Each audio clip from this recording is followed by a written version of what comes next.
अस्सलाम वालेकुम स्टूडेंट्स, क्या हाल है। अच्छा जी, इस वीडियो में मैं आप लोगों के साथ जो है वो फाइनल अकाउंट्स का एक सवाल सॉल्व करूंगा। और फाइनल अकाउंट्स जो है वो एक अकाउंटिंग का एक इम्पोर्टेंट चैप्टर है। और मैंने अपना नंबर भी मेंशन कर दिया है। अगर आप लोग जो है वो दूसरे चैप्टर्स के कोर्सेस और लेक्चर्स चाहते हो तो आप मुझे व्हाट्सएप कर सकते हो। एनीवेज, इस वीडियो में मैं आप लोगों के साथ फाइनल अकाउंट्स का एक बड़ा अच्छा सवाल डिस्कस करने लगा हूं। तो गौर से ज़रा सुनिएगा, देखिएगा, समझिएगा, लिखिएगा। आपके लिए बहुत ज़्यादा फायदेमंद होगा। पढ़ते हैं। लिखा हुआ है, following is the trial balance of Sophia trader ST for the year ended 30 June 2018। और आपके पास जो है वो डेबिट और क्रेडिट और कुछ चीज़ें दी हुई हैं। इक्विपमेंट की एक्यूमुलेटेड डेप्रिसिएशन, व्हीकल व्हीकल की एक्यूमुलेटेड डेप्रिसिएशन, इन्वेंट्री 1 जुलाई 2018 यानी कि opening inventory, receivables, provisions, prepaid insurance, advance, bank deposit and so on so fourth. बहुत सारी बातें आपके पास यहाँ पर मेंशन है। कुछ एडिशनल इन्फॉर्मेशन भी है, बल्कि कुछ ज़्यादा ही एडिशनल इन्फॉर्मेशन है।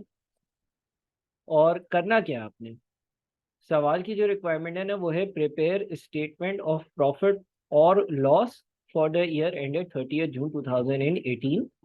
और दूसरा statement of financial position as at 30 June 2018।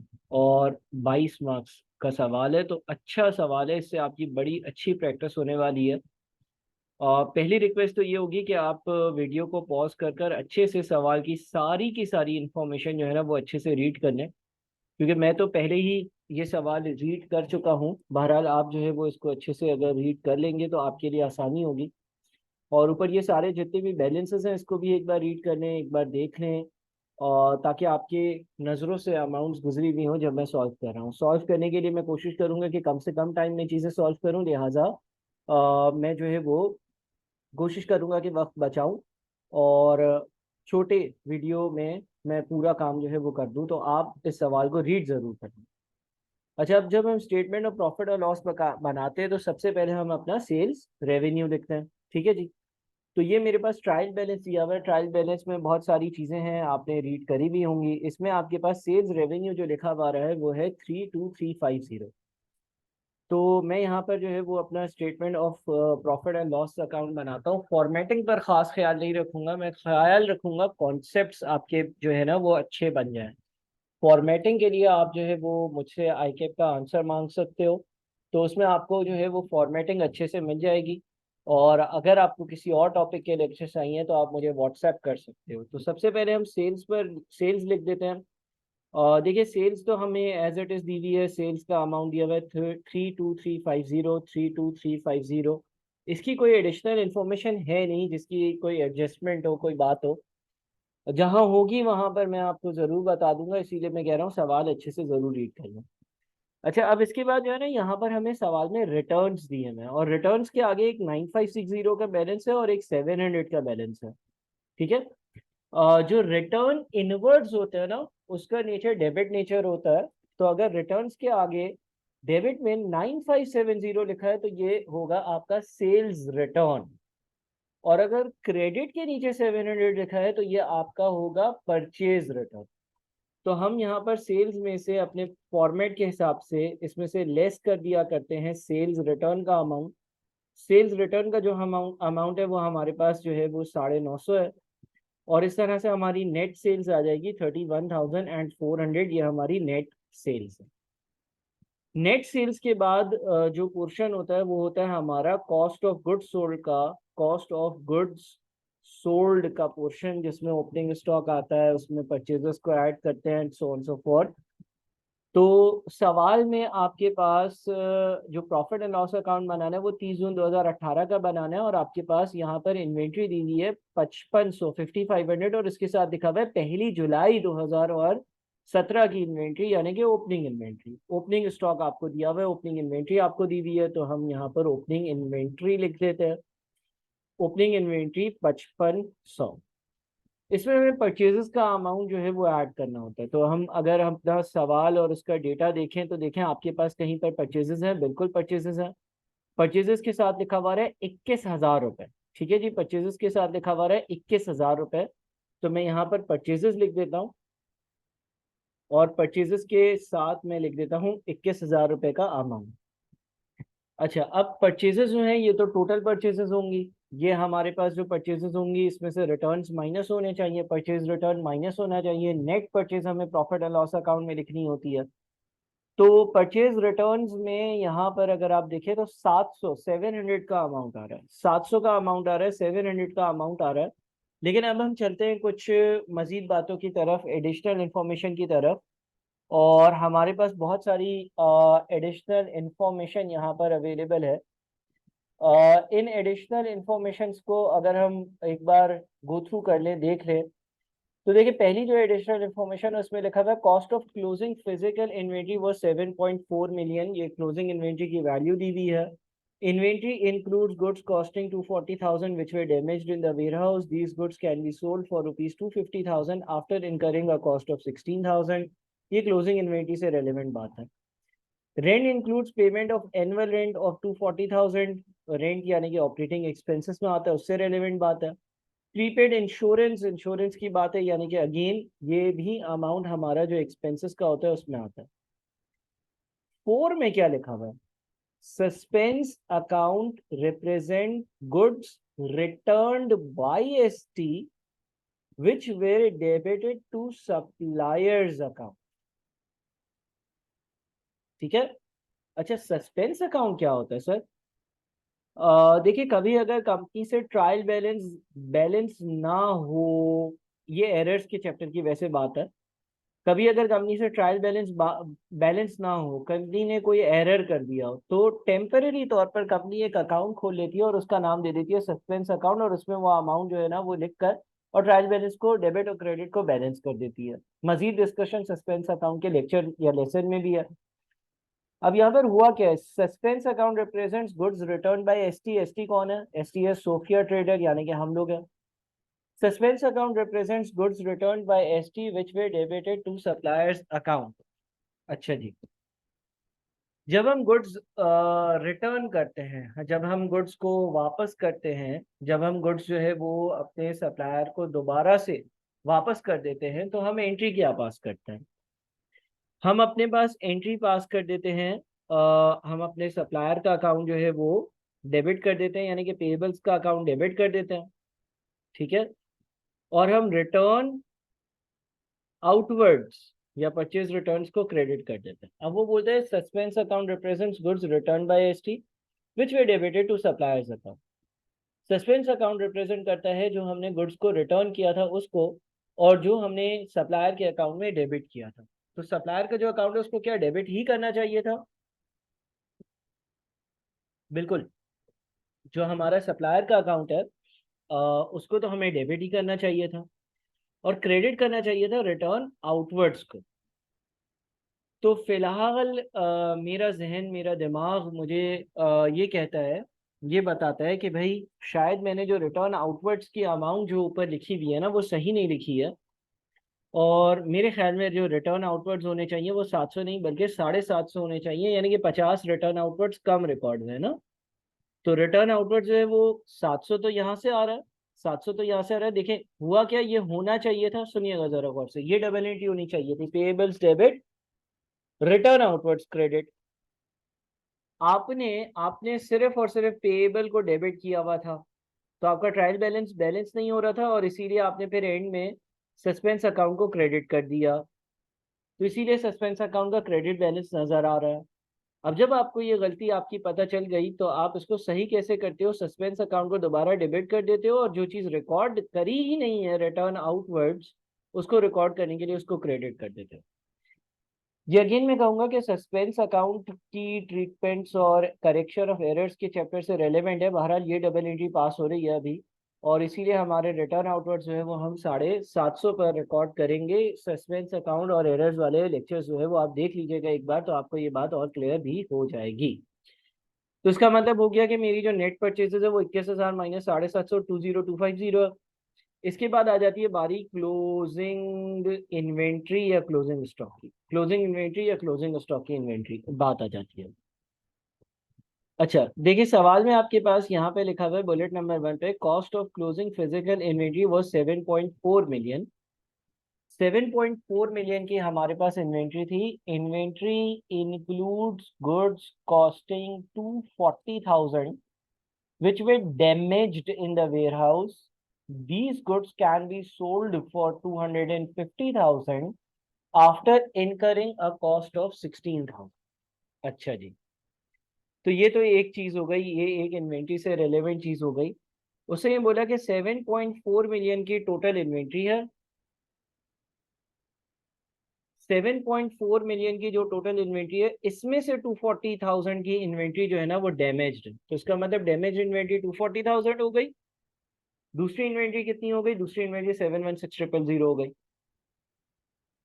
ठीक है ना, इस तरह से ये 7.4 मिलियन टोटल होता है। अच्छा, ये जो डैमेज्ड इन्वेंट्री है जिसकी वैल्यू यहाँ पर कॉस्ट जो है वो 240,000 है, उसके बारे में लिखा हुआ है these goods can be sold for 250,000। इनको हम 2.5 लाख रुपए में बेच सकते हैं after incurring a cost of 16,000, अगर हम 16,000 का खर्चा कर ले उसके बाद। तो देखें यहाँ पर IAS 2 इन्वेंट्रीज का कॉन्सेप्ट भी अप्लाई हो रहा है। IAS 2 इन्वेंट्री ये कहता है कि आप अपनी इन्वेंट्री को लोअर ऑफ कॉस्ट या नेट रियलाइजेबल वैल्यू पर रिकॉर्ड करोगे। तो अगर हम अपनी इन्वेंट्री को लोअर ऑफ कॉस्ट या नेट रियलाइजेबल वैल्यू पर रिकॉर्ड करेंगे तो ये जो डैमेज्ड इन्वेंट्री है इसकी कॉस्ट 240,000 है, लेकिन इसकी NRV यानी कि estimated selling price minus estimated cost to sell, 250,000 minus 16,000 वो 234,000। तो ये 240 पे रिकॉर्ड नहीं होना चाहिए, 234 पर रिकॉर्ड होना चाहिए। ये 716 पर ही लग रहा है रिकॉर्ड होना चाहिए, लिहाजा हमारी इन्वेंट्री की टोटल वैल्यू बननी चाहिए 7394000। ये तो एक एडजस्टमेंट हो गई इन्वेंट्री से रेलेवेंट। और भी देख लेते हैं इन्वेंट्री से रेलेवेंट कोई एडजस्टमेंट है। बुलेट 2 रेंट से है, बुलेट 3 इंश्योरेंस है, बुलेट नंबर 4 हमने कर लिया, बुलेट नंबर 5 कुछ डिसऑनर चेक की बात है, बुलेट नंबर 6 जो है वो प्रोविजंस की बात है, बुलेट नंबर 7 जो है वो कोई सप्लायर को अमाउंट पे की है, सेटलमेंट डिस्काउंट वगैरह की बात है। Bullet number 8. On 1st March 2018, an equipment was sold for 400,000 and sales proceeds were credited to the equipment account. The equipment had been purchased at a cost of equipment से relevant कोई बात है।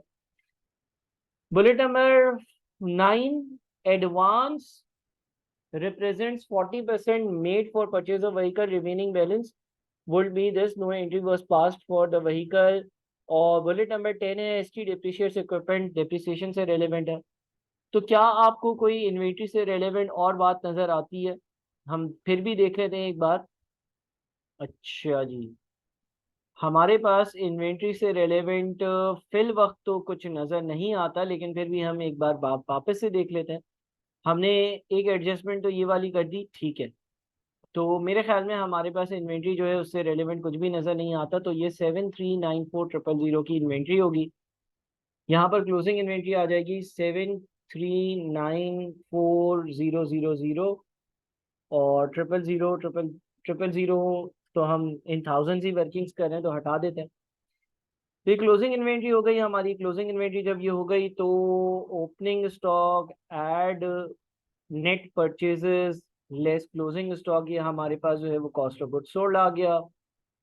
जब हमारे पास कॉस्ट ऑफ गुड्स सोल्ड आ गया तो हमारे पास gross profit भी आ गया। ग्रॉस प्रॉफिट कैसे आ गया? ग्रॉस प्रॉफिट ऐसे आ गया कि हमने नेट सेल्स रेवेन्यू में से कॉस्ट ऑफ गुड्स सोल्ड को माइनस किया 13044। अब हमारे पास जो है वो सेलिंग, डिस्ट्रीब्यूशन, एडमिन ये सारे खर्चे आएंगे। और अगर कोई अदर इनकम होगी, किसी किस्म की कोई इनकम होगी, तो वो इनकम हमारे पास आ रही होगी ताकि हम नेट प्रॉफिट पर जा सके। तो पहले हम जो है वो लेट से इनकम्स की बात कर लेते हैं। अदर इनकम यहाँ पर ऐड होनी होती है। अदर इनकम में देख लेते हैं कि कौन कौन सी हमारे पास इनकम होगी। ठीक है जी। तो जनाब जब हम अदर इनकम में जाते हैं तो हम देखते हैं अपने रिकॉर्ड्स को, equipment vehicle inventory, receivables, provision. हाँ, कभी कभार ऐसा होता है ना, प्रोविजन डिक्रीज हो रही है तो इनकम हो रही है, सही है, दिमाग में रखते हैं। Prepaid insurance, advance, bank deposit आपने बैंक में पैसे डिपॉजिट करे हैं तो आपको इंटरेस्ट मिलना चाहिए। ठीक है, बैंक लोन नहीं है, बैंक डिपॉजिट है। इन्वेस्टेड ऑन 1 Feb 2017 एट 7% और 1400 का टोटल जो है वो अमाउंट है। तो 1400 का अगर टोटल अमाउंट है और 7% पर हमने इन्वेस्ट करा है, तो हम यहाँ पर जो है वो इंटरेस्ट इनकम लिखेंगे, और 1400 का 7% जो है ना वो आ जाता है 98। लेकिन ये 98 तो हो जाएगा हमारे पूरे साल का ना। ठीक है। हमने जो इन्वेस्टमेंट करी है वो 1 फरवरी को करी है, और हम जो प्रॉफिट एंड लॉस अकाउंट बना रहे हैं वो किस दिन का बना रहे हैं? 30 जून 2018। हम्म। अच्छा, हमने इन्वेस्टमेंट करी थी 1 फरवरी 2017 में। तो इसका मतलब कि हमने जो इन्वेस्टमेंट करी थी वो 2017 के फरवरी में करी थी। हमारा ये जो रेलेवेंट अकाउंटिंग ईयर है ये 1 जुलाई 2017 को स्टार्ट हुआ। और अगर ये रेलेवेंट अकाउंटिंग ईयर 1 जुलाई 2017 को स्टार्ट हुआ, तो 1 जुलाई 2017 से 30 जून 2018 ये जो पूरा साल है, इस पूरे साल में तो ये डिपॉजिट मुझे लगता है कि पड़ा रहा होगा। ठीक है। अच्छा, और कोई रेलेवेंट इंफॉर्मेशन है डिपॉजिट्स के हिसाब से? देखिए यहाँ पर एक और चीज लिखी हुई आ रही है, interest income on bank deposit 82। Sir ये क्या है? अच्छा, अब देखिए होता क्या है कि अगर हमने 1400 इन्वेस्ट करा है, तो हमें 1400 का 14%, 1400 का 7% ये इंटरेस्ट मिलना चाहिए। अच्छा देखिए, 1 जुलाई 2017 से जुलाई, अगस्त, सितंबर, अक्टूबर, नवंबर, दिसंबर, फिर जनवरी, फरवरी, मार्च, अप्रैल, मई, जून, तो पूरे 12 महीने ये पैसे हमारे पास पड़े रहे ना। और पूरे 12 महीने अगर हमारे पास ये पैसे पड़े रहे हैं, तो पूरे 12 महीने का 14%, 7% के हिसाब से 1400 पर जो इंटरेस्ट बनता है वो हमारे पास प्रॉफिट एंड लॉस अकाउंट में आना चाहिए। अच्छा सर, लेकिन यहाँ पे तो 1 फरवरी लिखा हुआ है, तो क्या हो गया? पिछले साल जो साल 30 जून 2017 को खत्म हुआ था, उसमें भी हमने फरवरी, मार्च, अप्रैल, मई और जून की इनकम को रिकॉर्ड किया होगा। पिछले साल भी वो पैसे थे, इस साल भी हैं, तो यहाँ पर इनकम 98 आ जाएगी। लेकिन सर सवाल यहाँ पर वापस से मैं आपसे ये पूछूंगा कि फिर यहाँ पर ये 82 क्यों लिखा हुआ है? देखिए, 82 प्रोबेबली यहाँ पर इसलिए लिखा हुआ होगा कि 82 तक की जो इनकम है ना वो अपने पास आप जो है वो रिकॉर्ड कर चुके हो इन फॉर्म ऑफ रिसिप्ट। ठीक है। यानी कि जब आपको इनकम आएगी, जाहिर है आपने वो इनकम अपने पास जो है वो रिकॉर्ड भी करनी है ना। वो आपने एक तो ये कि देखिए आपने अर्न कर ली लेकिन आपने अपने पास रिकॉर्ड नहीं करी, और एक ये कि वो आपने अर्न भी कर ली और आपने रिकॉर्ड भी कर ली। ठीक है। तो यहाँ पर आपके पास वो ये कहना चाह रहा है कि देखो भाई, इतनी इनकम यानी कि interest income on bank deposit हमें 82 बैंक से मिल चुकी है, जिसकी हम double entry bank account debit और इंटरेस्ट इनकम क्रेडिट पास कर चुके हैं। बैंक अकाउंट डेबिट और इंटरेस्ट इनकम क्रेडिट पास कर चुके हैं। बनती पूरे साल की इनकम 98 है। बनती पूरे साल की इनकम 98 है, लेकिन बैंक ने हमें इसमें से 82 दे दिए हैं। तो हम जब प्रॉफिट एंड लॉस अकाउंट बनाते हैं वो तो हम एक्रूअल बेसिस पर बनाते हैं, हम ये नहीं देखते कि उसमें से कितना अमाउंट मिला और कितना नहीं मिला।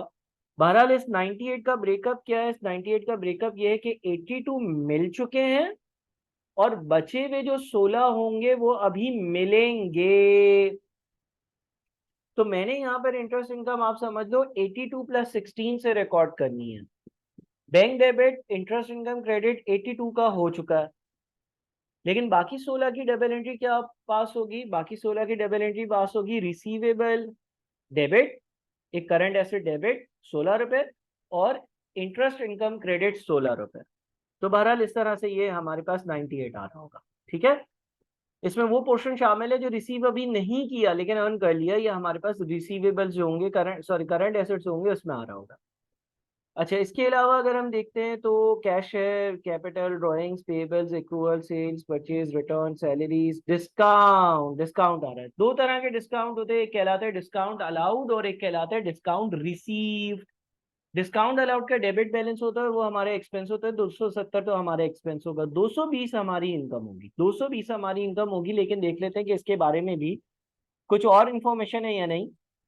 तो हम जरा नीचे जाते हैं और हम यहाँ पर जो है ना वो चेक करते हैं, डिस्काउंट की कहीं बात हो रही थी और डिस्काउंट रिसीव्ड की हम बात करना चाह रहे हैं। हम जरा 7 पे देखते हैं, लिखा हुआ है ST paid ₹388,000 net of 3% settlement discount. Settlement discount का मतलब ये है कि जब आप पैसे सेटल कर रहे थे, पेमेंट कर रहे थे, तो आपको डिस्काउंट मिला, which was debited to supplier's account with the same amount. ST paid ₹388,000 net of 3% settlement discount. अब जरा इसको समझते हैं, अमाउंट कितनी थी। देखिए, अगर लेट से मुझे सप्लायर को 100 रुपए पे करने थे ना, तो उसने मुझे 3 रुपए का डिस्काउंट दिया, तो मैंने उसको 97 पे करे। अब ये जो 388,000 है ना, ये आफ्टर डिस्काउंट वाली अमाउंट है। ये 388,000 आफ्टर डिस्काउंट वाली अमाउंट है। देखिए, उसने बोला है कि सप्लायर ने मुझे बोला था हम आपको 3% का डिस्काउंट देंगे। सप्लायर जब 3% का डिस्काउंट देता है तो 100 रुपए के अमाउंट के बजाय वो हमसे 97 ले रहा होता है। और अगर 100 का 3% यानी कि 3 रुपए का डिस्काउंट है, तो 100 3 रुपए का डिस्काउंट 97 मुझे पे करने थे। अब वो बोलते हैं ST पेड 388,000, ये मैंने पे किया, यानी कि ये 97 हिस्से हैं। अगर हम रेशियोज के हिसाब से चले ना, तो आप ये कैलकुलेट कर सकते हो कि प्री डिस्काउंट अमाउंट कितनी थी। कैसे? 388,000 जो है, 388,000 जो है वो 97 हिस्से रिप्रेजेंट कर रहा है। 388,000 जो है वो 97 हिस्से रिप्रेजेंट कर रहा है। 388,000 जो है वो 97 हिस्से रिप्रेजेंट कर रहा है। तो 388,000 को मैंने 97 से डिवाइड किया। 388,000 को मैंने 97 से डिवाइड किया, तो एक हिस्से की वैल्यू आई, और 100 से मल्टीप्लाई कर दिया तो 100 हिस्सों की वैल्यू आ गई। ये तरीका आप यूज कर सकते हो अगर आपने प्री डिस्काउंट अमाउंट मालूम करनी है। इसका मतलब ये हो गया कि 4 लाख रुपए टोटल थे। 4 लाख रुपए टोटल थे, 4 लाख रुपए का 3% मुझे डिस्काउंट मिला, 4 का 3% तो 12,000 बनता है, और 388,000 मुझे पे करने थे। तो ST paid ₹380,000 which was debited to supplier's account with the same amount। अच्छा, तो सर जब हम ऐसा होता है कि हमें डिस्काउंट मिलता है और डिस्काउंट जो है वो यहाँ पर हमारे पास रिसीव हो रहा है यहाँ पर 12,000 का, तो सर डबल एंट्रीज क्या होनी चाहिए? तो हमारी डबल एंट्रीज जो होनी चाहिए वो ये होनी चाहिए कि हम जो है वो पेएबल को डेबिट करें। पेएबल को डेबिट करें 388,000 से। डिस्काउंट रिसीव्ड को क्रेडिट कर दें। डिस्काउंट रिसीव्ड को हम क्रेडिट कर दें 12,000 से। और जो बैंक अकाउंट है उसको क्रेडिट कर दें 388,000 से।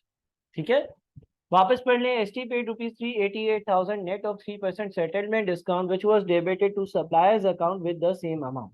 ठीक है जी, ये पूरी कहानी आपको लिख दी। अब अमूमन आमतौर पर ये एज्यूम किया जाता है कि कोई भी अगर फर्दर इंफॉर्मेशन में चीज़ें हैं, यानी कि यहाँ पर जो आपके पास चीज़ें नज़र आ रही हैं, जो यहाँ पर एडिशनल एड ऑन चीज़ें हैं, तो हमारी एक अजम्पशन होती है जिससे हम चलते हैं कि ये चीज़ें जो है ना वो अकाउंट फॉर नहीं हुई भी होंगी। ठीक है, ये चीज़ें जो है वो अभी अकाउंट फॉर नहीं हुई भी होंगी, केटर नहीं भी होंगी प्रोबेबली, या रिकॉर्ड नहीं हुई भी होंगी। अब यहाँ पर उसने देखे वापस से अगर हम पढ़ते हैं ना, तो उसने, अच्छा एक और बात, सॉरी, ये अकाउंट तो 4 लाख से डेबिट होगा ना। देखिए, अब जरा वापस से पढ़ें। ST paid ₹388,000 which was debited to suppliers account with the same amount.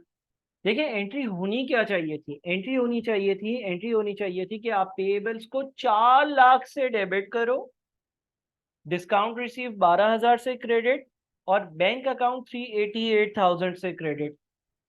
लेकिन वो ये कहता है कि 388,000 नेट अमाउंट बनती है और इतने से ही मैंने सप्लायर को डेबिट किया। तो इसका कहने का मकसद ये हो गया कि जितनी पेमेंट करी है सिर्फ उतने से ही क्रेडिट किया। इसका मतलब ये हो गया कि इसने डबल एंट्री जो पास करी हुई है वो करी हुई है पेएबल डेबिट 388,000 और bank account credit 388,000। That's it.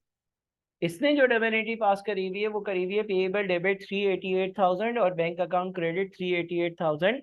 होना चाहिए था payable debit 4 lakh, discount received credit 12,000 और बैंक अकाउंट क्रेडिट 388,000। तो इफेक्टिवली अगर सिर्फ ये एंट्री पास हुई हुई है तो एडिशनल जो काम मुझे करना पड़ेगा वो ये है कि मैं पेएबल को मजीद 12,000 से डेबिट करूं और बैंक अकाउंट को मजीद जो है वो 12,000 से क्रेडिट करूं। तो ये अगर चक्कर होगा, सॉरी, डिस्काउंट रिसीव्ड को मजीद मैं 12,000 से जो है ना वो क्रेडिट करूं, यानी कि डिस्काउंट रिसीव की अमाउंट 12,000 रिकॉर्ड हुई नहीं है, उसको रिकॉर्ड लाजमी कर लूं। तो अब अगर मैं इसको रिकॉर्ड करूंगा तो मैं यहाँ पर एक और हमारी इनकम आ गई, डिस्काउंट रिसीव्ड आ गया और 12,000 आ गया। ठीक है जी। और देख लेते हैं कि किस चीज के हिसाब से अदर इनकम हो सकती है। तो बुलेट नंबर 8 में कुछ व्हीकल बेची है, हो सकता है कि जो व्हीकल बेची है उस पर भी कोई जो है वो इनकम जनरेट हुई हो, कुछ जो है ना वो हमने कमाया हो। ठीक है। लिखते हैं on 1 March 2018 an equipment was sold for rupees 400,000 and its sales proceeds were credited to the equipment account. This equipment had been purchased at a cost of 500,000 and on 1st July 2017 its book value was 360,000। 360,000 की book value थी, वो equipment हमने बेच दी। अच्छा, 360,000 की जो book value आ रही है वो उस दिन आ रही है जिस दिन हमने ये व्हीकल बेची है? नहीं, ये आ रही है 1 जुलाई 2017 की बुक वैल्यू। मैं यहाँ पर वर्किंग करता हूँ। इक्विपमेंट इक्विपमेंट की 1 जुलाई 2017 की जो बुक वैल्यू आ रही है, वो आ रही है 360,000। अच्छा, अगेन मैं ये कहूंगा कि ये डेप्रिसिएशन वाला जो चैप्टर है हमारे पोर्टल पर, उसमें इसकी डिटेल्स हैं। तो 1 जुलाई 2017 वाले दिन इक्विपमेंट की वैल्यू 360,000 आ रही है। इक्विपमेंट के डिप्रिसिएशन का तरीका क्या है वो लिखा हुआ है बुलेट नंबर 5 में, ST depreciates equipment and vehicles at 15 and 25% respectively using reducing balance method. तो हमने बेची कब है? बेची हमने 1 मार्च वाले दिन है। बेची कब हमें? 1 मार्च 2018 वाले दिन। तो जुलाई, अगस्त, सितंबर, अक्टूबर, नवंबर, दिसंबर, जनवरी, फरवरी, मार्च नहीं, कितने हुए? जुलाई, अगस्त, सितंबर, अक्टूबर, नवंबर, दिसंबर, 6 महीने। जनवरी और फरवरी, 8 महीने की डिप्रिसिएशन मजीद लगेगी। 8 महीने की मजीद डिप्रिसिएशन लगेगी तो 360,000 का हमने 15% दिया। 15% का रेट इक्विपमेंट में, बिल्कुल। और इसको 8/12 से इसलिए मल्टीप्लाई करेंगे क्योंकि 8 महीनों की डिप्रिसिएशन लगानी है। 360,000 का 15% तो पूरे साल की डिप्रिसिएशन देगा। फिर उसको हम मल्टीप्लाई करेंगे 8/12 से, तो हमारे पास 36,000 की डिप्रिसिएशन है, यानी कि 324,000 की बुक वैल्यू थी जिस दिन ये चीज बेची। जिस दिन ये चीज बेची उस दिन की बुक वैल्यू ये है। बेची कितने में? पैसा कितना मिला? 4 लाख। तो इसका मतलब ये होगा कि अगर 4 लाख में 324,000 वाली चीज बेची तो 76,000 का आपको यहाँ पर गेन ऑन डिस्पोजल हुआ। गेन ऑन डिस्पोजल अगेन आपकी इनकम है। गेन ऑन डिस्पोजल आपने लिख दिया। गेन ऑन डिस्पोजल आपका जो है वो 36,000 आ गया, सॉरी 76,000 आ गया। ठीक है जी। ये रही यहाँ पर वर्किंग करी हुई है। अच्छा जी, तो ये सारी हमारी अदर इनकम्स हैं जो अभी तक मैंने सवाल को स्कैन किया है, देखा है। अब हम आ जाते हैं अपने एक्सपेंसेस पर, अपने खर्चों पर। 186,000 की आपकी जो है वो अदर इनकम बन रही है क्या? एक मिनट, डिस्काउंट रिसीव का अमाउंट जो है वो यहाँ पर कितना था? यहाँ पर 220 था ना। तो ये होना चाहिए 12,000। तो नया वाला है ना 220 तो है ही है, एग्जिस्ट करता है। 220 प्लस 12 यानी कि 232, तो ये 406 हो गया। ठीक है। वापस से बता देता हूँ, 220 का डिस्काउंट रिसीव का अमाउंट तो ऑलरेडी नजर आ रहा था और 12,000 एडिशनल, तो टोटल 232 होना चाहिए, तो ये 406 हो गया। अच्छा, इसके बाद फिर हम आ जाते हैं अपने जितने भी एक्सपेंसेस हैं उन एक्सपेंसेस की बात कर लेते हैं। तो यहाँ पर अब हम लेस करेंगे ऑपरेटिंग एक्सपेंसेस। एक्सपेंसेस की तो भरमार होगी, लंबी लिस्ट होगी।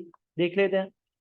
हमारे पास equipment vehicle inventory receivables provision prepaid insurance advance blah blah blah blah expenses की लिस्ट का है। चले यहाँ से देखते हैं ना। सैलरी से चले स्टार्ट कर लेते हैं। सैलरीज एंड यूटिलिटीज लिखा हुआ है 2790। इसके बारे में मुझे कोई एडिशनल इन्फॉर्मेशन ऐसे नजर नहीं आती। तो सैलरीज एंड यूटिलिटीज कितना आ गया? सैलरीज एंड यूटिलिटी सैलरी 2790 आ गया। ठीक है जी। उसके बाद क्या है? उसके बाद सैलरीज एंड यूटिलिटीज के नीचे लिखा हुआ है रेंट। रेंट आ गया। अच्छा, रेंट जो है वो लिखा हुआ कितना है? 1000। रेंट के बारे में एक एडिशनल इंफॉर्मेशन है बुलेट नंबर 2 में, रेंट इंक्लूड्स यानी कि इसमें शामिल है payment of annual rent of 240,000, एक 2,40,000 के रेंट की अमाउंट इसमें शामिल है, expiring on 30 November 2018 for owners residence. Rent की अमाउंट में 2,40,000 रुपए की एक अमाउंट शामिल है, रेंट की अमाउंट में 2,40,000 रुपए की एक अमाउंट शामिल है। वो जो 2,40,000 रुपए की अमाउंट शामिल है, rent includes payment of annual rent of 240,000 expiring on 30 November 2018 for owners residence. ओहो, ये तो ओनर के घर के, ओनर के रेजिडेंस यानी कि उसके घर के खर्चों की अमाउंट शामिल है। तो हम तो बिजनेस का प्रॉफिट एंड लॉस अकाउंट बना रहे, ओनर का तो बना नहीं रहे, तो यहाँ से तो पूरा 240 निकाल दो, यहाँ से तो पूरा 240 निकाल दो, ये तो इसके घर के पैसे हैं, घर चले गए, इसके बिजनेस का एक्सपेंस तो है ही नहीं, पूरा ही हटाना पड़ेगा हमें, तो पूरा हटा दिया हमने। ठीक है जी, उसके बाद अगली चीज क्या है, डिस्काउंट्स पर आ जाते हैं। डिस्काउंट, अच्छा डिस्काउंट्स, यहाँ पर discount allowed, discount allowed expense, expense का नेचर डेबिट होता है, तो 270 डेबिट साइड पर आ रहा है। अब देखते हैं कि इसमें कोई क्या किसी किस्म की एडजस्टमेंट है। तो डिस्काउंट में डिस्काउंट अलाउड जो हमने अलाउ किया, अच्छा देखें बुलेट नंबर 8 क्या है, इक्विपमेंट के बारे में।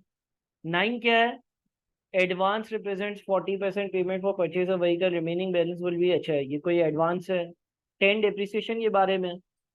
7 जो है वो डिस्काउंट के बारे में था, लेकिन वो डिस्काउंट अलाउड नहीं बल्कि रिसीव्ड के बारे में था, सप्लायर से रिलेवेंट था। 6 जो है वो प्रोविजन के बारे में।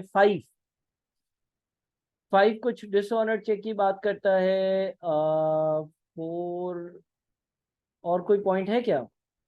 हम्म, तो डिस्काउंट अलाउड जो है वो मुझे यहाँ तो 270 नज़र आता है, और कोई चीज़ मुझे डिस्काउंट अलाउड से रिलेवेंट अगर नज़र आए तो मैं ज़रा उसको देख लूँ। अच्छा बुलेट नंबर 1 इन्वेंट्री के बारे में था, ठीक है। बुलेट नंबर 2 रेंट के बारे में था। बुलेट नंबर 3 जो है वो इंश्योरेंस के बारे में है। बुलेट नंबर 4 सस्पेंस के बारे में था। बुलेट नंबर 5, हाँ यहाँ पर कुछ सेटलमेंट डिस्काउंट का वर्ड लिखा हुआ नजर आ रहा है। क्या लिखता है? On 29 June 2018, dishonored check of 285,000 was returned by a bank. No entry has been made in the books of this return. This check was received from a customer net of 5% settlement discount. जी बिल्कुल। तो dishonour cheque bank reconciliation statement के chapter पर हमें ले गया। आपको bank reconciliation statement का जो चैप्टर है उसकी नॉलेज होनी चाहिए, और यहाँ पर हो ये रहा है कि 100 की चीज थी तो 5 का डिस्काउंट दिया और 95 मैंने रिसीव करे होंगे। डिसऑनर्ड चेक हुआ है 285,000 का, 285,000 नेट अमाउंट है, तो इसको पहले तो हम ग्रॉस अप करते हैं, यानी कि प्री डिस्काउंट अमाउंट कितनी होगी।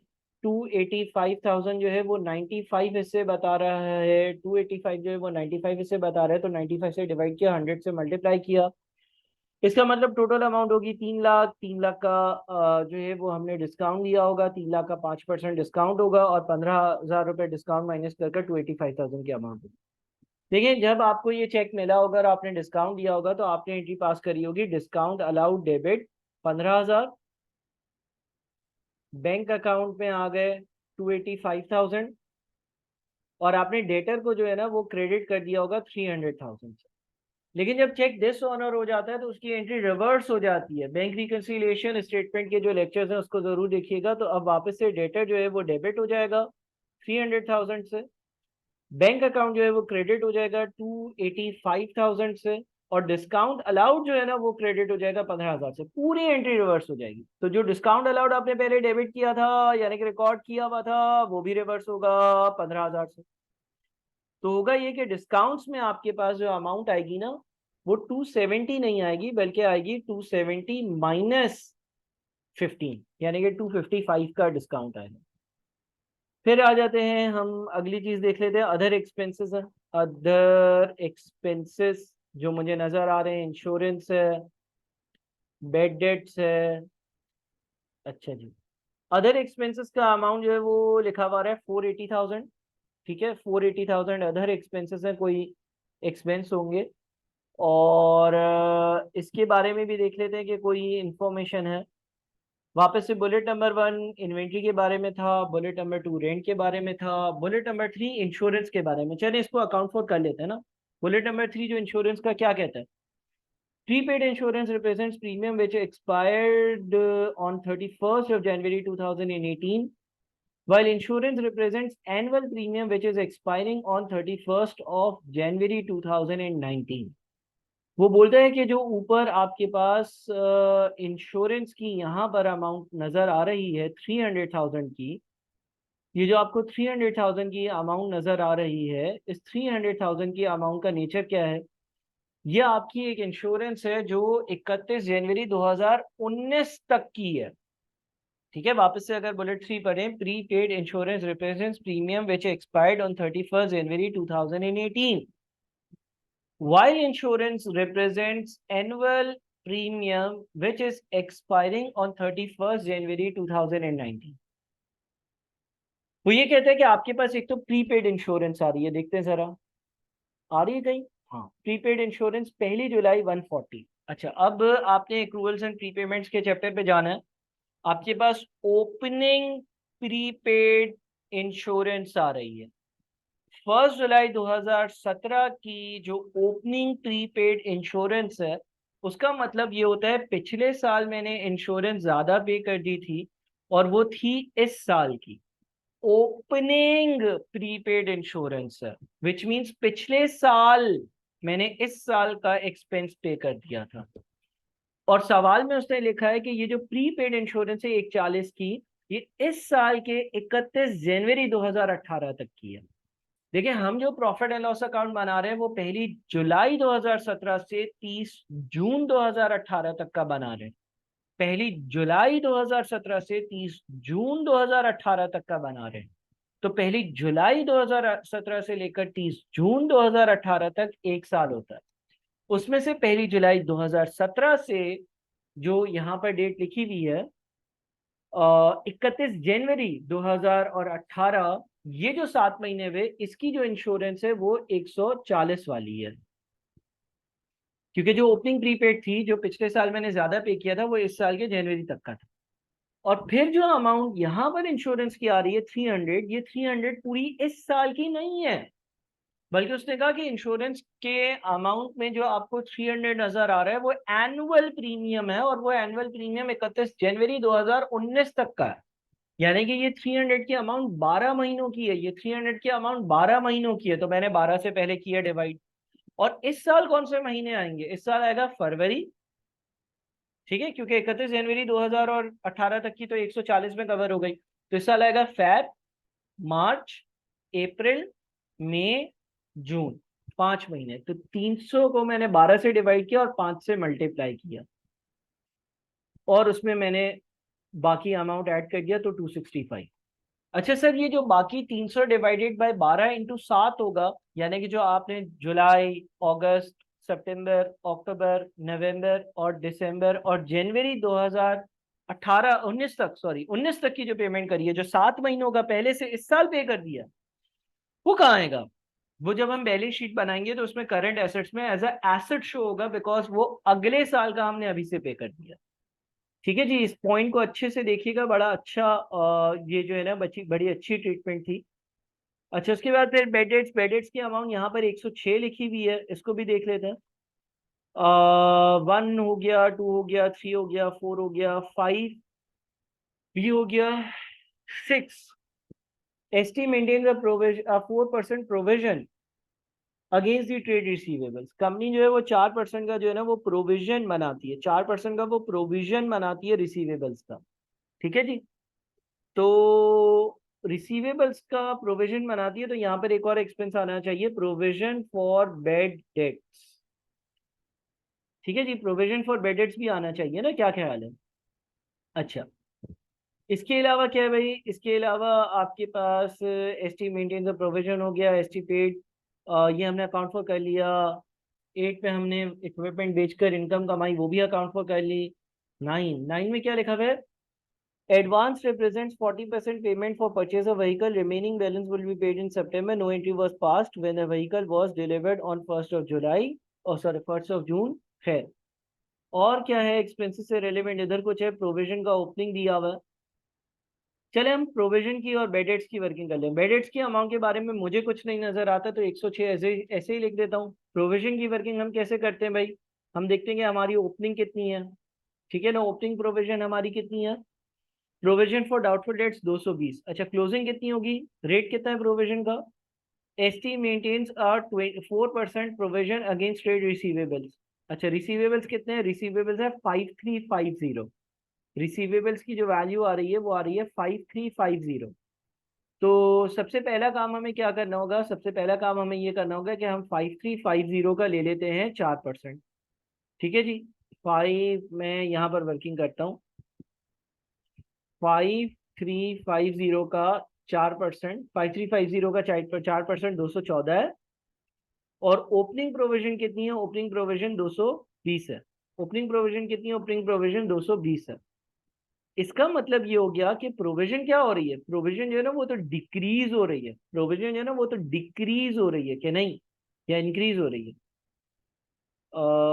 मेरे ख्याल में तो प्रोविजन हमारे पास, ओ एक मिनट एक मिनट एक मिनट एक मिनट, रिसीवेबल्स 5350 नहीं होंगे ना, रिसीवेबल्स 5350 नहीं होंगे। ये डिसऑनर चेक की वजह से ये डबल एंट्री रिवर्स करी थी ना हमने, डिसऑनर चेक की वजह से हमने ये डबल एंट्री रिवर्स भी करी थी। तो 300,000 हमें रिवर्स भी करना है, 300,000 हमें रिवर्स भी करना है, तो 300,000 रिवर्स करना है तो 5350 प्लस 300,000, तो ये 5650 हो जाएगा। 5650 का 4% 226 बनता है। ओपनिंग था 220, तो इसका मतलब प्रोविजन जो है वो इंक्रीज हो रही है 6 से, तो हमारे पास 6000 की प्रोविजन भी आएगी। ठीक है, 6000 की हमारे पास प्रोविजन भी आएगी। यहाँ तक क्लियर है। देखिए, एक एक बात बड़े अच्छे से मैं एक्सप्लेन कर रहा हूँ, काइंडली सुने समझे, आपको फायदा होगा। ये सवाल बड़ा अच्छा है। वापस से हम सवाल को स्कैन करते हैं। इक्विपमेंट इक्विपमेंट है, व्हीकल है, इन्वेंट्री है, रिसीवेबल है, प्रोविजन है, प्रीपेड इंश्योरेंस है, एडवांस है, बैंक डिपॉजिट है, कैश है, कैपिटल है, ड्राइंग्स है, payables, accruals and other, sales, purchase, return, salaries, rent, discount, other expenses, insurance, bad debts, interest income on bank deposit, suspense account. हम नीचे भी आ जाते हैं दोबारा से। 1 में हमारे पास इन्वेंट्री से रेलेवेंट इन्फॉर्मेशन है, 2 जो है वो रेंट के बारे में बात करता है, 3 जो है वो प्रीपेड इंश्योरेंस और उसके प्रीमियम के बारे में बात करता है, 4 जो है वो बात करता है रिटर्न्स की, 5 जो है वो बात करता है डिसऑनर्ड चेक की, ठीक है, और 6 जो है वो हमारे पास बात कर लेता है प्रोविजंस की, 7 जो है वो बात कर लेता है डिस्काउंट्स की, फिर 8 है, फिर 9 है, और फिर 10 है। हम्म। तो जनाब, अब हमें देखना होगा कि हमारे पास अदर एक्सपेंसेस की अमाउंट यहाँ पर कितनी लिखी हुई आ रही है। अदर एक्सपेंसेस की जो अमाउंट लिखी हुई आ रही है वो 480 लिखी हुई आ रही है। क्या कहते हो, 480 की अदर एक्सपेंसेस की अमाउंट लिखी हुई आ रही है, तो वो एज इट इज लिख लेते हैं, कोई ट्रीटमेंट नजर नहीं है। अब आ जाती है डेप्रिसिएशन की बारी, अब आ जाती है डेप्रिसिएशन की बारी। डेप्रिसिएशन, ठीक है, डेप्रिसिएशन में इक्विपमेंट है एक तो, इक्विपमेंट। अच्छा, हमारे पास इक्विपमेंट के 17,000 की कॉस्ट दी हुई है ओपनिंग, और इक्विपमेंट एक्यूमुलेटेड डेप्रिसिएशन पहली जुलाई की दी हुई है 4800। ठीक है, डेप्रिसिएशन की वर्किंग करूंगा मैं यहाँ पर। इक्विपमेंट की बात करते हैं। इक्विपमेंट 17,000, कॉस्ट जो ओपनिंग आ रही है वो दी हुई है 17,000, और एक्यूमुलेटेड डेप्रिसिएशन जो साल के शुरू में दी हुई है, एक्यूमुलेटेड डेप्रिसिएशन जो साल के शुरू में दी हुई है वो दी हुई है 4,800। ठीक है, यानी कि जो नेट बुक वैल्यू दी हुई है वो दी हुई है 17,000 माइनस 4,800 नेट बुक वैल्यू, और जो रेट दिया हुआ है डेप्रिसिएशन का वो 15% ये हम जानते हैं। और जो नीचे पॉइंट लिखा था उसमें रेट भी मेंशन था। अच्छा, अब देखें, जब हम डेप्रिसिएशन चार्ज करेंगे तो हमने कोई vehicle mid of the year बेची भी थी, ठीक है ना, और उसकी हमने डेप्रिसिएशन यहाँ पर अलग से चार्ज भी कर ली थी। हमने ये देख लिया था कि जो व्हीकल हमने बेची है उसकी ओपनिंग नेट बुक वैल्यू कितनी है, 360,000 है, और उसका 15% का रेट है, तो 360,000 को हमने 15% से मल्टीप्लाई भी किया था। और वो व्हीकल हमने 8 महीने में बेची थी, तो मैंने 8/12 से मल्टीप्लाई करके डेप्रिसिएशन को कैलकुलेट किया था 36,000। तो इसका मतलब ये हो गया, इसका मतलब ये हो गया कि ये जो हमारे पास टोटल अमाउंट है, ये जो टोटल अमाउंट है, इसमें से कुछ व्हीकल ऐसी है जो हमने बेच दी थी और जिसकी हमने डेप्रिसिएशन चार्ज कर ली थी, अच्छा, यहाँ पर अगर बुलेट नंबर 8 में देखते हैं तो on 1 March 2018 an equipment was sold for 400,000 and sales proceeds were credited to the income to the equipment account.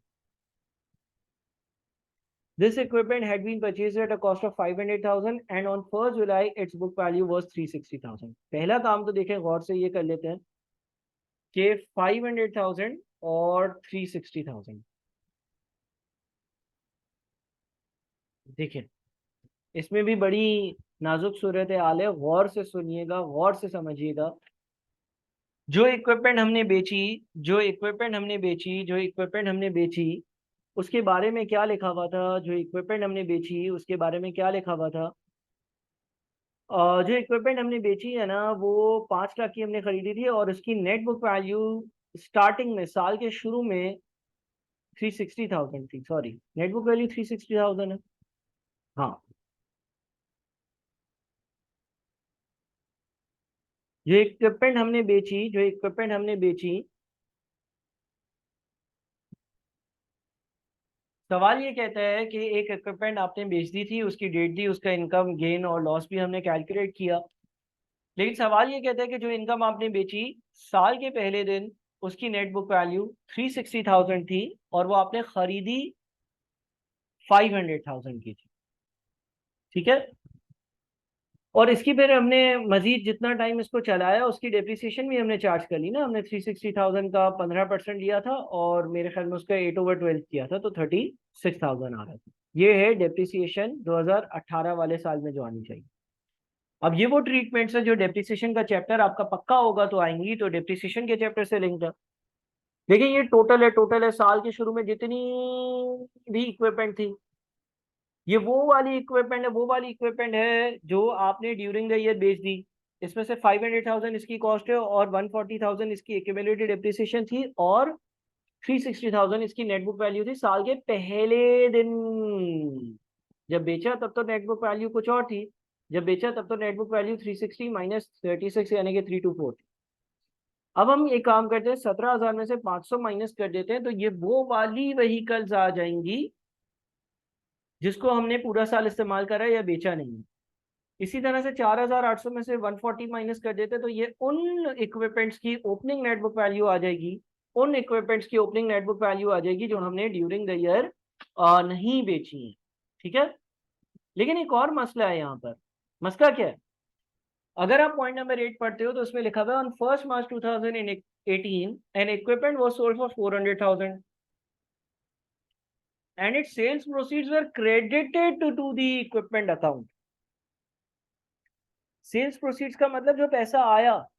जब पैसा आता है ना आपके पास इक्विपमेंट बेचकर, तो आप बैंक अकाउंट को डेबिट करते हो. जब आपके पास पैसा आता है इक्विपमेंट बेचकर, तो आप बैंक अकाउंट को डेबिट करते हो. आपने इक्विपमेंट के अकाउंट को क्या कर दिया? क्रेडिट कर दिया 4 लाख से.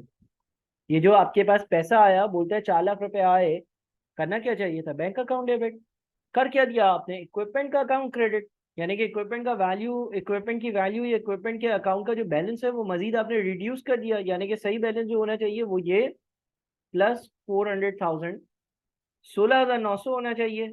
ये उसकी ओपनिंग एक्यूमुलेटेड डेप्रिसिएशन होनी चाहिए और ये इसके साल के शुरू की नेट बुक वैल्यू होनी चाहिए. और 15% का रेट है, 15% का रेट है, तो इनकी जो डेप्रिसिएशन होने चाहिए वो इसका 15% यानी कि 1836 होनी चाहिए. तो आपकी इक्विपमेंट्स की total depreciation for this particular year जो होनी चाहिए वो 36 और 1836 का एडिशन होनी चाहिए.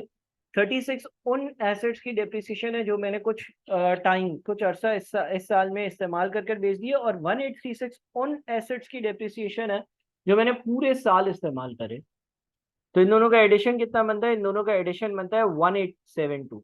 1872 डेप्रिसिएशन, इक्विपमेंट की डेप्रिसिएशन लिख देते हैं, यहीं पे लिख देते हैं इक्विपमेंट. ठीक है. 1872. उसके बाद आ जाएगी डेप्रिसिएशन फॉर व्हीकल. व्हीकल की बात करते हैं. व्हीकल का रेट कितना है? व्हीकल का रेट था 25%. व्हीकल में कोई बेचा खरीदा कुछ भी नहीं है, बड़ा सिंपल है. 3,000 उसकी कॉस्ट है, 1,200 रुपये उसकी एक्यूमुलेटेड डेप्रिसिएशन है. तो आपने सीधा सीधा क्या करना है? 3,000 कॉस्ट माइनस 1,200 की एक्यूमुलेटेड डेप्रिसिएशन और जो बच गया उसका 25% ले लिया उसने, रेट दिया हुआ था, तो 450 आ गया।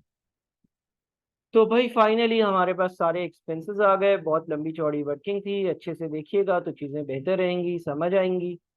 तो कुछ ये हम कोई अमाउंट मिस तो नहीं कर रहे। 2790 भी आ गया, 760, 250, 255, 265, सारे अमाउंट्स लगभग मुझे लगता है कि हमने कैलकुलेट कर लिए। अच्छा, डेप्रिसिएशन और इक्विपमेंट हमारी जो है वो 18, ठीक है। एक मिनट ज़रा मैं इसको चेक कर लूँ। 2790, 760, 255, 265, फिर 112, फिर 1872, फिर 400 एंड डेप्रिसिएशन जो आ रही है, एक मिनट। फोर, ओ ओ एक मिनट, व्हीकल के एडिशन है, एक मिनट रुकिएगा। व्हीकल जो है ना उसकी डेप्रिसिएशन भी सिंपल नहीं है। ये तो उन व्हीकल की डेप्रिसिएशन हो गई जो हमारे पास पूरे साल थी, 3000 माइनस 1200 इंटू 25%। कुछ व्हीकल्स हमने खरीदी भी हैं। बुलेट नंबर 49 देखते हैं। Advance represents 40% payment made for purchase of vehicle, remaining balance will be paid in September. No entry was passed when the vehicle was delivered on 1st June. इसका मतलब आपने एक व्हीकल खरीदी है, ऊपर कहीं एडवांस लिखा हुआ आ रहा है। हाँ, एडवांस लिखा हुआ आ रहा है, और कितना लिखा हुआ है? 384। वो ये कहता है कि भाई ये जो 384,000 है ना, ये एडवांस है, और ये कितना है? 40% है। Advance represents 40% payment for purchase of vehicle. इसका मतलब व्हीकल कितनी है, कितने की होगी? 384,000 डिवाइडेड बाई 40 इंटू 100, 960,000 की व्हीकल होगी।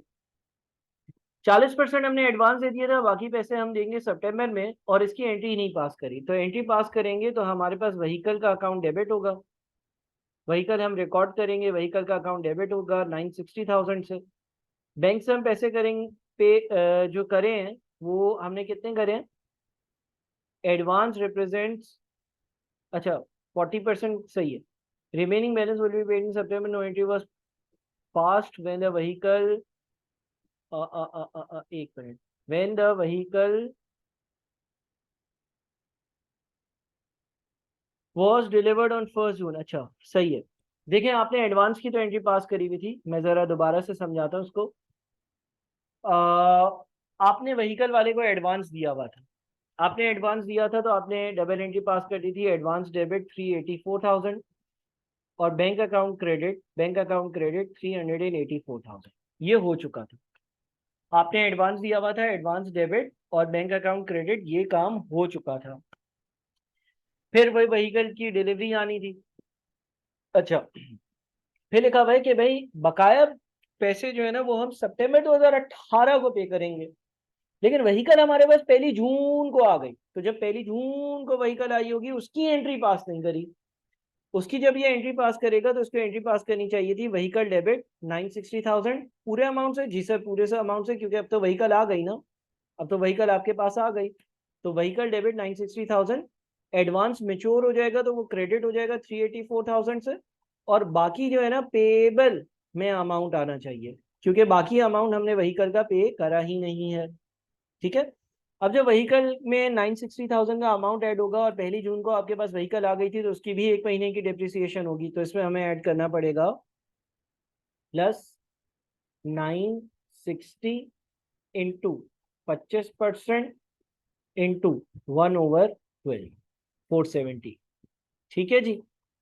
तो ये हमारे फाइनली सारे एक्सपेंसेस आ गए। एक कॉम्प्लेक्स वर्किंग थी, पॉज कर आप देखिएगा।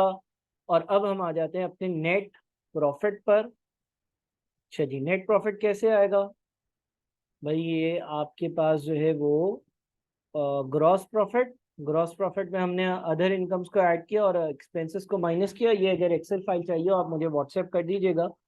6446 जो है वो आपका फाइनल आंसर आ रहा होगा। मेरा व्हाट्सएप नंबर भी मैंने मेंशन करा हुआ है टॉप पर, ताकि आप लोग जो है वो मुझे व्हाट्सएप कर और फाइल या अगर मजीद चैप्टर के लेक्चर चाहिए तो वो ले सकें। 6446 जो है वो नेट प्रॉफिट आ गया। फाइनली ये हमारा profit and loss account complete हुआ। अब हमें जो है ना वो बनानी है balance sheet, statement of financial position जिसको कहते हैं। स्टेटमेंट ऑफ फाइनेंशियल पोजीशन हम बना लेते हैं। हम स्टेटमेंट ऑफ फाइनेंशियल पोजीशन यहाँ पर बना लेते हैं। स्टेटमेंट ऑफ फाइनेंशियल पोजीशन, उसमें सबसे पहले आ जाते हैं non current assets. Non current assets हमारे पास दो हैं, एक है इक्विपमेंट। इक्विपमेंट की टोटल कॉस्ट जो आखिरी दिन है, इक्विपमेंट की जो टोटल कॉस्ट है आखिरी दिन वो कितनी है? 16,900। देखें इसकी वर्किंग हम कर चुके हैं ना। इक्विपमेंट की जो आखिरी दिन की कॉस्ट है वो 16,900 है। साल के शुरू में 17,000 की इक्विपमेंट थी, उसमें से 500 वाली इक्विपमेंट तो बेच दी, बच गई 16,500 की। 16,500 में एक गलती से हमने क्रेडिट किया हुआ था 4 लाख। जो प्रोसीड्स रिसीव करी उससे हमने इक्विपमेंट का अकाउंट क्रेडिट किया हुआ था, तो सही वैल्यू 16,900 होनी चाहिए। तो इक्विपमेंट में आपके पास 16,900 की इसकी कॉस्ट आ गई। ठीक है। और इसकी जो एक्यूमुलेटेड डेप्रिसिएशन है, एक्यूमुलेटेड डेप्रिसिएशन इस साल की पिछले साल की मिलाकर सारी डेप्रिसिएशन, एक तो ये ओपनिंग और इस साल की टोटल डेप्रिसिएशन, इन दोनों का एडिशन ना। ठीक है जी। तो ये आपके पास टोटल डेप्रिसिएशन आ गई जो कि 6532 है। सॉरी, एक मिनट रुकिएगा। एक्यूमुलेटेड डेप्रिसिएशन आपके पास जो होगी 466, आपके पास एक मिनट, एक्यूमुलेटेड डेप्रिसिएशन आपके पास 4660, नहीं नहीं नहीं नहीं नहीं नहीं। हाँ, जो व्हीकल हमने बेच दी उसकी डेप्रिसिएशन हम निकाल देंगे, सॉरी। जो व्हीकल हमने बेच दी उसकी डेप्रिसिएशन तो एक्यूमुलेटेड डेप्रिसिएशन में नहीं आएगी। तो हमारे पास जो है वो 6496 का अमाउंट आ रहा होगा, जो व्हीकल्स हमारे पास बच गई हैं उसकी डेप्रिसिएशन। जब कोई व्हीकल बेचते हैं तो उसकी एक्यूमुलेटेड डेप्रिसिएशन की क्या एंट्रीज होती हैं, डेप्रिसिएशन के चैप्टर में आपने पढ़ा होगा। फिर बस आप 4660 और 1836 को ऐड करोगे तो आपके पास दो चीजें हैं। एक चीज है आपके पास 4660 और दूसरी चीज है आपके पास वो है 1836। 6496 आ गया, 6496 आ गया तो हमारे पास जो है वो ये नेट वैल्यू 10404 आ गई। उसके बाद फिर वहीकल्स की बात करते हैं। वहीकल्स वहीकल्स की कॉस्ट साल के शुरू में आपके पास 3,000 की व्हीकल्स थी, 960,000 की आपने मजीद व्हीकल्स खरीदी। इसकी वर्किंग हम कर चुके हैं। एक्यूमुलेटेड डेप्रिसिएशन इसमें से माइनस कर देते हैं। एक्यूमुलेटेड डेप्रिसिएशन जो है वो ओपनिंग जो हमारे पास डेप्रिसिएशन थी व्हीकल्स की एक्यूमुलेटेड वो 1,200 थी, और फिर ड्यूरिंग द ईयर जो चार्ज हुआ है वो 470 हुआ। तो इसका मतलब ये हो गया कि हमारे पास 1,200 और 470, एक्यूमुलेटेड डेप्रिसिएशन 1,670 आ गई। ठीक है जी। तो ये 2,290 पर आ गए ये वाली एसेट्स। तो हमारे जो नॉन करंट एसेट्स का टोटल है, नॉन करंट एसेट्स का जो टोटल है वो 12,694 आ रहा है। उसके बाद हमारे पास करंट एसेट्स आ जाएंगे। करंट एसेट्स में सबसे पहले आएगा स्टॉक। स्टॉक के बाद आपके पास जो है वो रिसीवेबल्स आ रहे होंगे। ठीक है जी। रिसीवेबल्स के बाद आपके पास जो है वो कोई प्रीपेमेंट वगैरह इस तरह की चीजें आनी होंगी। पहले हम स्टॉक की बात करते हैं कि स्टॉक कितना आएगा। स्टॉक की वैल्यू हमने 7394, आपको याद होगा हमने कैलकुलेट करी थी 7394, दोबारा डिस्कस नहीं करूंगा। रिसीवेबल्स की बात कर लेते हैं। रिसीवेबल्स हमारे पास कितने होंगे? रिसीवेबल्स जो है वो हमने हमारी बैलेंस शीट पर, रिसीवेबल्स हमारी बैलेंस शीट पर जो आ रहे थे 5350 आ रहे थे, और वो डिसऑनर्ड चेक वापस हुआ था। डिसऑनर्ड चेक जो है वो पॉइंट नंबर 5 में है, उसकी वजह से 3 लाख हमने ऐड करना था। तो 5350 प्लस 3 लाख, और इसमें से provision for bad debts minus होता है, हम नेट अमाउंट लिखते हैं। तो प्रोविजन फॉर बेड डेट्स का अमाउंट कितना है? प्रोविजन फॉर बेड डेट्स का क्लोजिंग 226 आ रहा था। 226 आ रहा था, तो ये 5650 माइनस 226 जो है वो 5424 आ जाता है। ये हमारे पास रिसीवेबल्स हो गए। रिसीवेबल्स के बाद हम देख लेते हैं कि हमारे पास कोई प्री पेमेंट तो नहीं है। प्री पेमेंट का मतलब मैंने पहले से जो अमाउंट पे किया हुआ हो। तो प्री पेमेंट में हमारे पास जो है वो प्रीपेड इंश्योरेंस था ना। प्रीपेड इंश्योरेंस की हमने बात करी थी कि हमने 31 जनवरी 2019 तक की इंश्योरेंस पे कर दिया। जुलाई, अगस्त, सितंबर, अक्टूबर, नवंबर, दिसंबर और जनवरी, 7 महीने की प्रीपेड इंश्योरेंस है। तो इंश्योरेंस का जो 3 लाख का अमाउंट है इंश्योरेंस का जो 3 लाख का अमाउंट है हम क्या करेंगे, 3 लाख डिवाइडेड बाई 12 × 7, 7 महीने अगले साल के भी हमने अभी से पे कर दिए हैं, वो 175 बनते हैं। उसके बाद हमारे पास इंटरेस्ट रिसीवेबल था, इंटरेस्ट रिसीवेबल था, आपको याद होगा पीएनएल में हमने 16 रुपए ऐड किए थे 82 में। हमने ये कहा था कि भाई यहाँ पर ये देखिए 82 + 16 लिखा था, ये जब मैं वर्कशीट भेजूंगा आप देख लीजिएगा। ये हमारे पास जो है वो पहले से जो है वो इंटरेस्ट रिसीवेबल एक है, 82 रिसीव हो चुके हैं और 16 रिसीव नहीं हुए हैं। उसके बाद हमारे डिपॉजिट्स हैं 7% वाले, वो भी हमारा करंट एसेट है, उसकी वैल्यू 1400 थी। और अगर हमारे पास कोई बैंक में पैसा है, कैश एट बैंक है, वो भी देख लेते हैं। हमारे पास यहाँ पर कैश एट बैंक आ रहा है 620। क्या हम 620 लेंगे? क्या कैश एट बैंक 620 आ रहा है तो वो लेंगे? नहीं। डिसऑनर्ड चेक का रिवर्सल किया था, डिसऑनर्ड चेक का रिवर्सल हमने किया था ट्रांजेक्शन नंबर 5 में। 285,000 की रिवर्सल की एंट्री पास करी थी, एंट्री भी आपको दिखाई थी, तो बैंक अकाउंट 285,000 से क्रेडिट हुआ। तो यहाँ पर आपके पास आएगा 620 माइनस 285 यानी कि 335। उफ। तो ये हमारे करंट एसेट्स आए, बड़ा अच्छा सवाल है। तो ये आपके पास 14744 की वैल्यू आ रही है मेरे ख्याल में। देख लेते हैं एक बार फिर से आपके।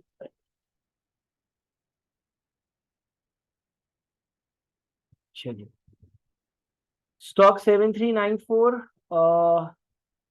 5424 के रिसीवेबल्स, 175 की प्री पेमेंट्स, 16 1400 और 335। तो ये हमारा टोटल बन जाता है, एक मिनट दीजिएगा जरा मैं इसको चेक करूं। Receivables 5424, closing inventory 7394, pre payments 175, accrued income 16, deposits 1400 और कैश एट बैंक 335। 5424 7394।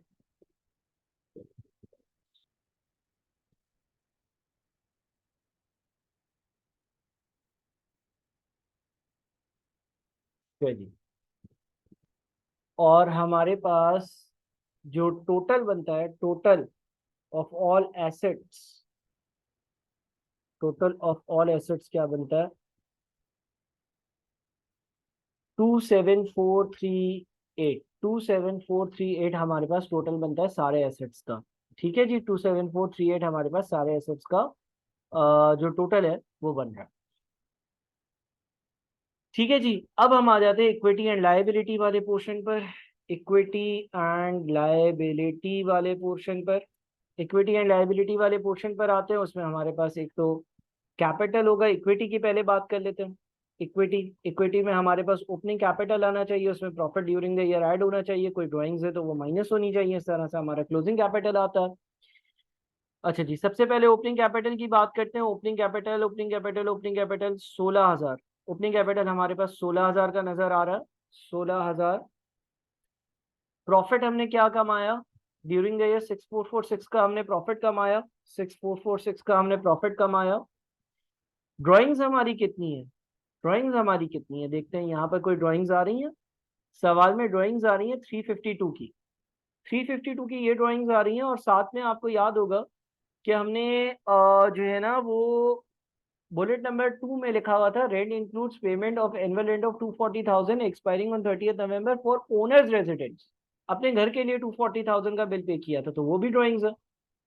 तो 352 + 240 यानी कि टोटल 592,000 की जो है वो हमारी ड्राइंग्स हैं। तो हमारा जो क्लोजिंग कैपिटल आता है, हमारा जो क्लोजिंग कैपिटल आता है वो आ जाता है 21854। उसके बाद फिर हमारी लायबिलिटीज आ जाती हैं। तो हमारे पास करंट लायबिलिटीज जो हैं वो लिख लेते हैं हम। अच्छा जी, करंट लायबिलिटीज में हमारे पास क्या पेएबल्स आ रहे हैं? Equipment, equipment, vehicle, vehicle, inventory, receivables, provision, prepaid insurance, advance, bank deposit, cash at bank, capital, drawing, payables. Payables हमारे पास कितने आ रहे हैं? 3500 के पेबल्स यहाँ पर लिखे हुए आ रहे हैं। लेकिन पेएबल्स में भी एक एडजस्टमेंट हमने पास करी थी और हमने पेएबल्स को 12,000 से डेबिट किया था और डिस्काउंट रिसीव को 12,000 से क्रेडिट किया था। अब ये पीएनएल में हमने कैसे किया था, कब किया था, ये उससे आपने रिकॉल करना। तो हमारे पास जो पेएबल्स आएंगे वो बैलेंस शीट का अमाउंट 3,500 माइनस 12 यानी कि 3,488 पर आएंगे। उसके बाद एक्रूवल्स एंड अदर पेएबल्स का अमाउंट जो है वो होगा। अब वो देख लेते हैं कि वो कितना होगा। हमारे पास इधर लिखा हुआ है क्या कुछ? हाँ, एक्रूअल्स एंड अदर पेबल्स 1520 लिखा हुआ है। ठीक है, 1520 ये अमाउंट लिखा हुआ है। और आपको याद होगा कि हमने एक व्हीकल परचेज करी है और उसका भी एक पेबल आ रहा है 576,000 का, जो कि हमने विद इन नियर फ्यूचर पे करना है। लिहाजा 1520 प्लस 576, इन दोनों को हमने ऐड कर दिया तो हमारे पास ये लाइबिलिटीज का टोटल 5584 आ गया और फाइनल टोटल जो है वो हमारे पास 27438 आ गया। ये हमारे पास total of equity and liabilities. ठीक है जी। फाइनली ये सवाल खत्म हुआ। मैं आप लोगों को आईकेप का सोल्यूशन भी भेज रहा हूँ। इसके वीडियो को आपने बार बार देखना है। ये आपके पेपर के लिए एक अच्छा सवाल है, आपकी अच्छी प्रैक्टिस करेगा। इसमें बहुत सारे गड़बड़ हैं, बहुत सारी बातें हैं जो आपने बड़े अच्छे से देखनी है। तो उम्मीद है कि आप इस वीडियो को बहुत अच्छे से देखकर और बहुत सारी चीजें सीखोगे। Thank you so much. Allah Hafiz.